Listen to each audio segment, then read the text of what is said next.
docteur Mohamed Moustapha Sarr. li ma mën a wax en tant que coordonnateur donc de ces journées de consultation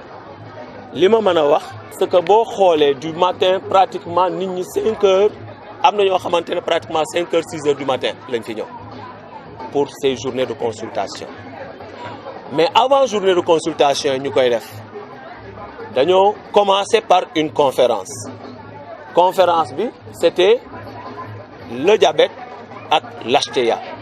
Pourquoi diabète HTA? Parce que dañoo gis ni HTA ak diabète vraiment li muy indi ci loraange lu muy indi pratiquement tey boo xoolee pratiquement taux de mortalité yi nga xamante ne induite par ces deux pathologies nga xam ni vraiment il y a encore beaucoup d'efforts de sensibilisation d'information à faire pour ces deux pathologies moo tax ñun ñu décider indi suñu touche une touche de participation, touche participative. Mobiliser jigéen ñi, mobiliser vieux yi, mobiliser xale yi pour vraiment évidemment donc ñu expliquer leen lan mooy diabète parce que am na ñoo xamante ne c'est des diabétiques mais xamuñu lan mooy diabète am na ñoo xamante ne c'est des hypertendus mais xamuñu lan mooy hypertension donc ñun suñu objectif mooy expliquer leen lan mooy hypertension. Comment tu peux faire pour nga bañ a am hypertension mais aussi tamit boo amee hypertension comment faire pour que nga dund ak sa hypertension parce que là aussi tamit maladie dañuy xaw a des fois jànnaxe bu ñu amee hypertension rek pour ñoom c'est la fin du monde bu ñu amee diabète c'est la fin du monde donc ñun suñu rôle mooy loolu puisque on est des acteurs de santé expliquer donc maladie donc lan mooy diabète lan mooy hypertension ku am sa diabète lan nga war a moytu lan nga war a def etc. Comment tu peux vivre avec ta maladie ñun loolu surtout mooy suñu objectif donc surtout la prévention parce que wax naa ko dès le début xam nga faj c'est très bien faju c'est très bien mais fagaru pratiquement c'est encore beaucoup plus important que faju et il faudrait que les gens travaillent ñu liggéey ci loolu surtout dans le domaine donc de la prévention donc Ziguinchor assistance médicale ñu indi ñu taxaw ñu indi seen taxawaay ñu jàppale ñu pratiquement ci côté yëpp synergie femme mobiliser donc jigéen ñi donc Sud-Estat ak environnement donc vraiment kontaan nañ ci loolu et c'est looloo tax ñu mobiliser tous les spécialistes fii am na spécialiste boo soxlaa ORL am na fi boo soxlaa ophtalmo am na fi boo soxlaa pédiatre am na fi boo soxlaa urologue am na fi boo soxlaa si vous voulez encore une fois infection sexuellement transmissible sax am nañ fi ay sages-femmes ñu dépêché ñu ñëw pour mën a def consultation yooyu donc en résumé daal spécialistes yëpp ñi ngi fi donc moo tax ñun vraiment kontaan nañu torop ci journée yi tey mais je suis d'accord parce que boo xoolee engouement bi di nga xam ni nit ñi quand boo leen nee faju gratuité 5 heures du matin la ñuy mobiliser wala 6 heures du matin lii day expliquer ni ba léegi il y a des difficultés c'est-à-dire que pratiquement ñi fi ñëw yëpp c'est des couches vulnérables yoo xamante ne pratiquement amuñu pour faju paracétamol tey boo leen ko mayulee sax duñ ko mën a jënd lii mooy wane ni encore une fois état war na jën a góorgóorlu communauté yi aussi tamit war nañoo jën a góorgóorlu parce que état mënul def lépp communauté yi bu ma waxee les communautés c'est les quartiers les associations war nañu mobiliser wu ci ay plans c'est-à-dire ñu mën a def seen plan programme dans les quartiers plan programme mu mën a jël le domaine de la santé par exemple ñuy mën a waxtaan seen biir avec les techniciens ñun on est prêt à accompagner parce que souvent doodul am ay interlocuteurs yi nga xamante ne mën ngaa wax ak ñoom pour mën a liggéey surtout da ngay am say idée am say projet donc mais doo am interlocuteur donc boo amee les communautés bu ñu organiser woo mais man yaakaar naa ni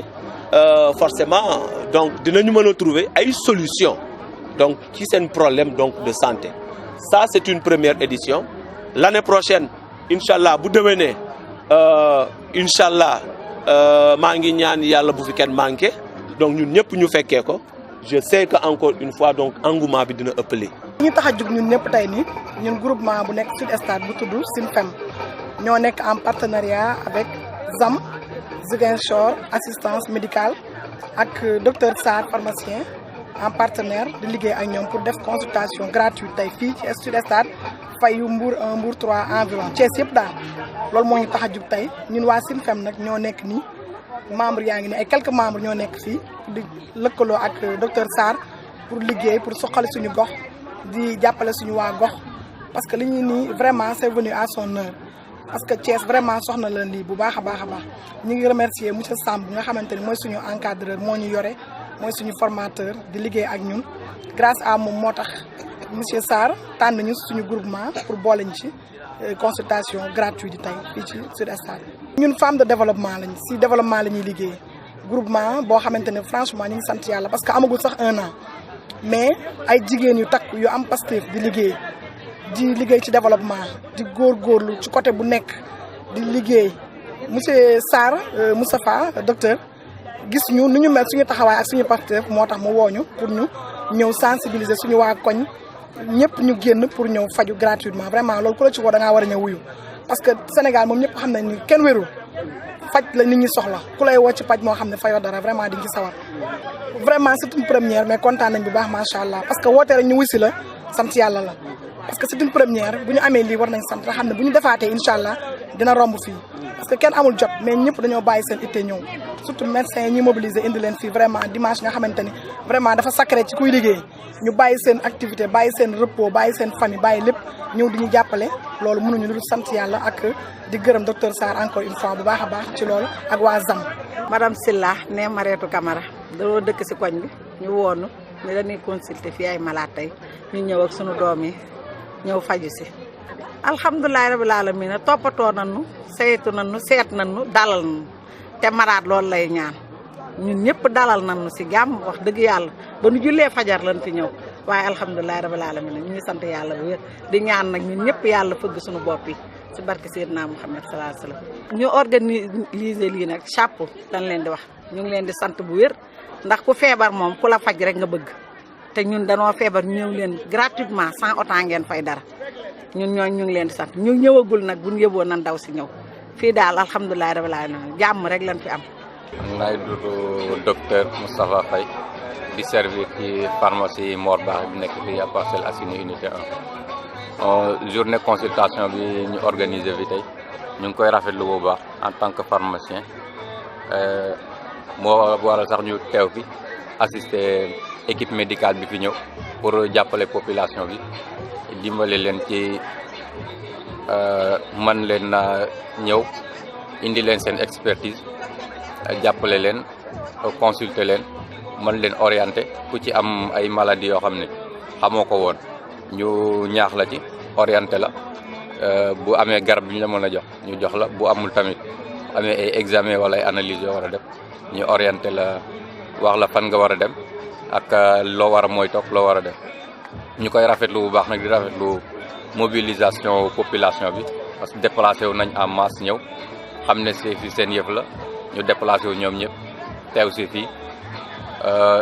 ça montre que ñoom ñu ngi yittewoo seen wér-gu-yaram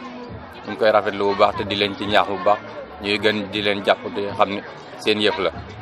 di remercier tous les pharmaciens qui ont ñi ci apporter seen contribution du nom de docteur Sarr nee na mu ngi leen di gërëm yéen ñëpp rafetlu na seen taxawaay di gis na ko gis na seen soutien nee na mu ngi xaar tamit ngeen mobiliser wu pour la prochaine fois yéen ñëpp ngeen mën a ñëw teew ci jàpp ci mu gën a wane njëriñu pharmaciens yi xam ne ñoom à chaque fois ñu ngi ci côté médecins yi bu ñu defee consultation rek yemu ca mais foofu mu am apportu pharmaciens yi ñoom ñoo war a mën a expliquer maladie naka la ñuy jëlee seen i médicaments mën a orienter itam malade bi gën koo conseiller mën a jël médicament yi bu baax parce que une bonne consultation doit être suivie d'un bon traitement te traitement bi médecin bi daa mën a prescrire ordonnance am rek jox ko kii bi malade bi mais c'est au pharmacien de lui expliquer naka la koy jëlee ak ban durée la ko war a jël Je m'appelle Moudlamine Badji, j'habite le quartier Bourkat à Thiès. Cette consultation est venue au bon moment. On l'attendait depuis très longtemps. Parce que nous, personnes de troisième âge, on aimerait ces genres de consultation qui puissent vraiment nous aider. Vu nos moyens financiers très réduits, alors on ne ferait que nous féliciter de ces consultations gratuites. Si on pouvait en avoir chaque fois, mais ça nous ferait plaisir. Je suis très satisfait parce que je suis venu, le médecin qui m'a suivi, vraiment,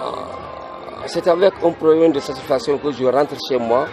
parce que, bonnement, presque, là où je dois partir rencontrer un choix, parce que j'avais un problème, presque, j'étais à bout, je ne pouvais pas comment m'exprimer ces problèmes, mais ce gosse m'a orienté. Maintenant, je vais partir sur au district indiqué pour pouvoir peut-être avoir satisfaction totale. Vraiment, si on pouvait en avoir chaque fois, mais ça me ferait plaisir. La présence massive des femmes, indicateur de valeur pour wane ne jigéen ñi daw nañoo daw ba xeex. Sur une présence de 100 personnes, parce que 90 yëpp ak jigéen ñi nga gis jéeg bi ndaw bi mais jigéen ñi mag ñi aussi loolu day wane ne vraiment war nañu jël en main la santé vraiment des femmes jàppale leen. léegi moment yi day doon ay xéewal yoo xam ne parce que nit ñi ñëw jox ci santé parce que xam nañu Sénégal nguur gi mi ngi def ay jéego yu am solo dem ci wàllu wér-gu-yaram mais la santé demeure chère consultation gratuite ak mbégte li ñuy gis ni population yi dañuy ñëw massivement parce que les problèmes de santé sont réels que il faut ñu jàppale jàngat boobu laa ci am mbégte gis ne vraiment équipe yi ñëw muy mag di ay docteurs yu am Thiès mais di ay jeunes médecins DFR santé loolu man may rassuré moo di ne 2 générations yi fi daje vraiment jëm convenant question de santé kuréelu jigéen ñi ci fàttu président ak synergie femme ni ñu lëkkaloo ñu fësal aussi contribution à la directrice de l'école di mettre notre disposition ces lieux loolu day wane ne jigéen ñi di sànq soxal na ko ci xam spécialité yëpp am nañu parce que urologie dañu manqué woon am na ku ñëw vraiment ñu gis ne y a tous les spécialistes mais ñaari spécialité attiré sama attention mooy médecine gynécologie pour les femmes ak médecine générale pour hommes et femmes foofu gis nañu vraiment une présence massive des populations day mandarga ne les questions de santé foofu la ne xale yi aussi gis nañu wàllu pédiatrie waaw mën nañu fësal ne vraiment y a toutes les spécialités dañu fi ne